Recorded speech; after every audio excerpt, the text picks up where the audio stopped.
নমস্কার। এই ভিডিওটা থেকে আপনারা দেখতে পাবেন যে একজন মিউচুয়াল ফান্ড ইনভেস্টর যখন ইনভেস্ট করতে চান তখন তার প্রাইমারি স্টেপ হচ্ছে তাকে স্কিম সিলেক্ট করতে হয়। তার জন্য তাকে ক্যাটাগরিটাও সিলেক্ট করতে হয়। কিভাবে তিনি ক্যাটাগরি সিলেক্ট করবেন তার জন্য ক্যাটাগরি সম্বন্ধে ধারণা আর ক্যাটাগরি সিলেক্ট করার কতগুলো স্টেপ, আইদার সেটা তিনি নিজেও করতে পারেন অথবা কোনো মিউচুয়াল ফান্ড ইনভেস্টরের অ্যাডভাইজারের কাছ থেকে অ্যাডভাইস নিয়েও করতে পারেন।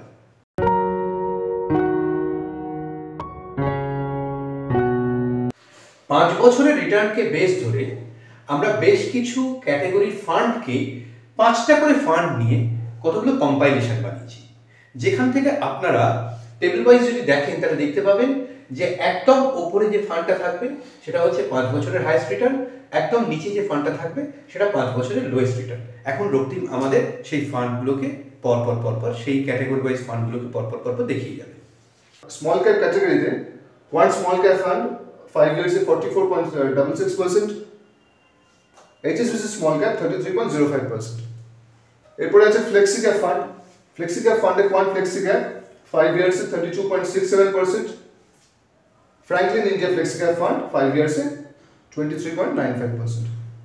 এরপর আমরা আসি কন্ট্রা ফান্ডে 5 years এ SBI কন্ট্রা ফান্ড 25.15% আর ইনভেস্টকো ইন্ডিয়া কন্ট্রা ফান্ড 17.85। এখানে আরো একটা কথা বলার আছে, কন্ট্রায় কিন্তু এই শুধু 3টে ফান্ডই রয়েছে বা 3টে ফান্ডই আমরা পাচ্ছি। এরপরে আসি আমরা মিড ক্যাপ ফান্ডে quant mid cap fund 33.85% 5 years এর রিটার্ন দিচ্ছে। Mahindra Manulife mid cap fund 28.64% return দিচ্ছে। এবার আসি আমরা মাল্টি ক্যাপ ফান্ডে কোয়ান্ট অ্যাক্টিভ ফান্ড 30.34% রিটার্ন দিচ্ছে। Baroda BNP Paribas multi cap fund 23.27% return তারা দিচ্ছে। এরপরে এলাম আমরা ভ্যালু ফান্ডে জেএম ভ্যালু ফান্ড 5 years এ 20.12% দিচ্ছে। ICICI true value discovery fund 26.77% দিচ্ছে। নেক্সট আমরা এসেছি লার্জ এন্ড মিড ক্যাপ ফান্ডে 5 বছরের quant large and mid cap fund 5 years এ 27.55% দিচ্ছে। UTI large and mid cap fund 5 years এ 24.06% দিচ্ছে।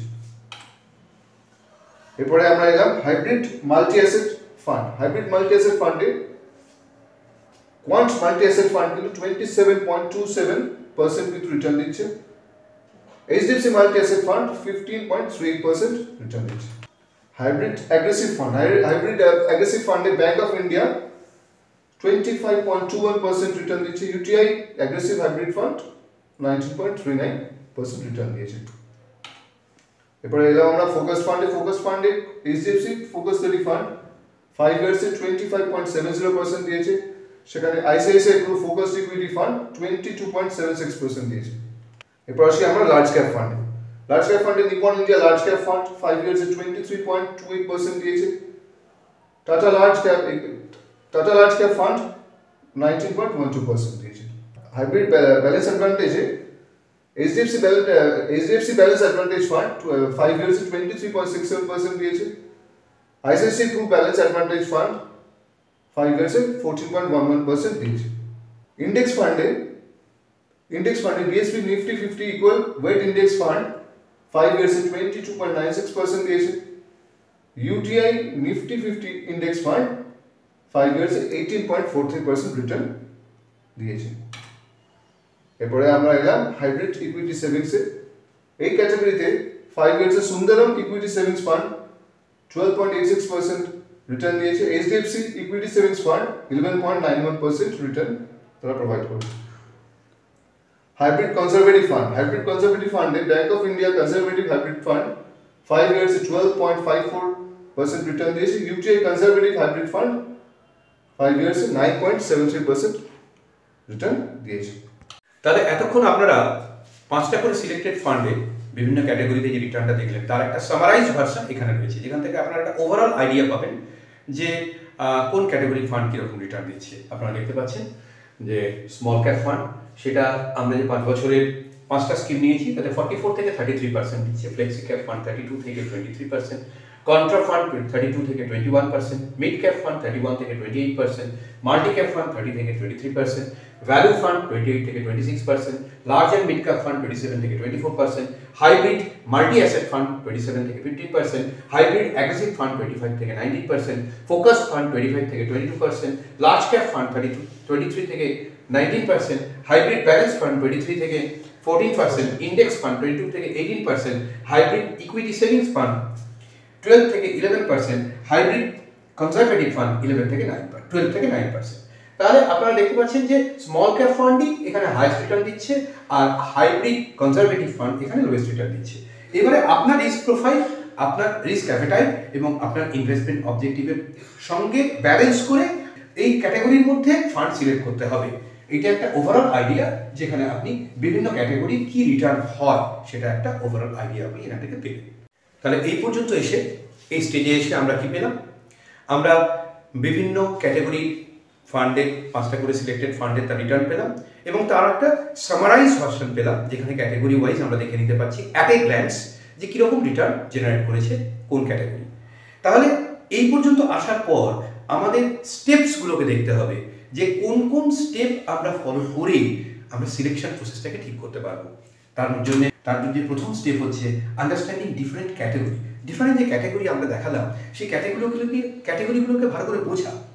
এবং নেক্সট স্টেপস হচ্ছে, ঠিক তার পরের স্টেপই হচ্ছে risk profile and risk appetite of investor, সেটাকে অ্যানালিসিস করা।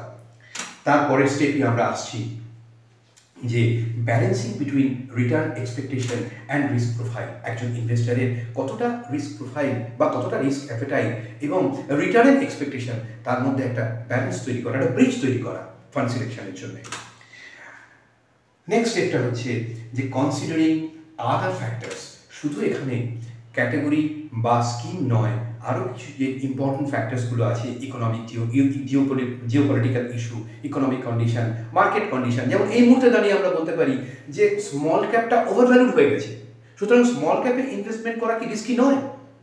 সুতরাং যার ইনভেস্টমেন্ট প্রোফাইল বা যার রিস্ক প্রোফাইল একটু হাই রিস্ক ফান্ডের পক্ষে ঠিক নয়, তারা কি স্মল ক্যাপ ফান্ড এই সময় অ্যাভয়েড করবেন না? নেক্সট হচ্ছে চুজিং সুটেবল ক্যাটাগরি, যেখানে আমরা মোটামুটি লাস্ট স্টেপে চলে এসেছি, যেখানে এইগুলো কনসিডার করার পর আমরা একটা সুটেবল ক্যাটাগরি চুজ করে নেব। ক্যাটাগরি সিলেক্ট করার পর মোস্ট ইম্পর্টেন্ট হচ্ছে ইনভেস্টারকে বুঝতে হবে যে কোনো একটা ক্যাটাগরিতে ইনভেস্টমেন্ট করলে হবে না, অ্যাক্রস ক্যাটাগরিতে ইনভেস্টমেন্ট করতে হবে। তার কারণ কোনো একটা ক্যাটাগরি কোনো একটা সময় পারফর্ম হয়তো করছে না, তিনি যদি অ্যাক্রস ক্যাটাগরিতে ইনভেস্টমেন্ট করেন তাহলেই তার পোর্টফোলিওর একটা ব্যালেন্স থাকবে, এটাও তাকে বুঝতে হবে। এবং লাস্টলি হচ্ছে ইনভেস্টমেন্ট করার পর পোর্টফোলিও পারফরমেন্সকে বছরে একবার অন্তত রিভিউ করা। এই সমস্ত স্টেপসগুলো আমরা যেগুলো বললাম, এই স্টেপসগুলো প্রত্যেকটা মিউচুয়াল ফান্ড ইনভেস্টমেন্টের ক্ষেত্রে জরুরি এবং এই স্টেপসগুলো ফলো করে একজন ইনভেস্টার তার প্রয়োজনীয়, তার অ্যাপ্রোপ্রিয়েট স্কিমটাকে সিলেক্ট করতে পারেন। আমরা ভিডিওর একেবারে শেষে চলে এসেছি। আমরা নিজেরা mutual fund distributor, mutual fund investment adviser. আপনারা যদি আপনাদের ইনভেস্টমেন্ট অ্যাডভাইসের জন্য আমাদের সঙ্গে যোগাযোগ করতে চান, তাহলে আমরা ভিডিওর একেবারে ডেসক্রিপশন বক্সে সেখানে আমাদের ডিটেলস, আমাদের কন্ট্যাক্ট ডিটেলস, আমাদের ইমেল আইডি, ফোন নাম্বার পেয়ে যাবেন। আর আমরা প্রত্যেক ইনভেস্টারকে, এই যে আপনারা স্ক্রিনে যেটা দেখতে পাচ্ছেন, এইটা হচ্ছে আমাদের মিউচুয়াল ফান্ড ইনভেস্টমেন্ট অ্যাপ। এই অ্যাপটা প্রোভাইড করে থাকি। তারা সেখান থেকে তাদের পোর্টফোলিওটা রিভিউ করতে পারেন।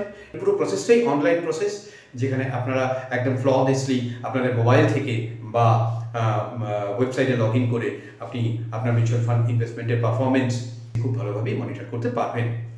একেবারে শেষে আপনারা যে স্ট্যাটুটরি ওয়ার্নিং সেটা স্ক্রিনে দেখতে পাচ্ছেন, কাইন্ডলি নিশ্চয়ই পড়ে নেবেন ইনভেস্টমেন্ট করার আগে।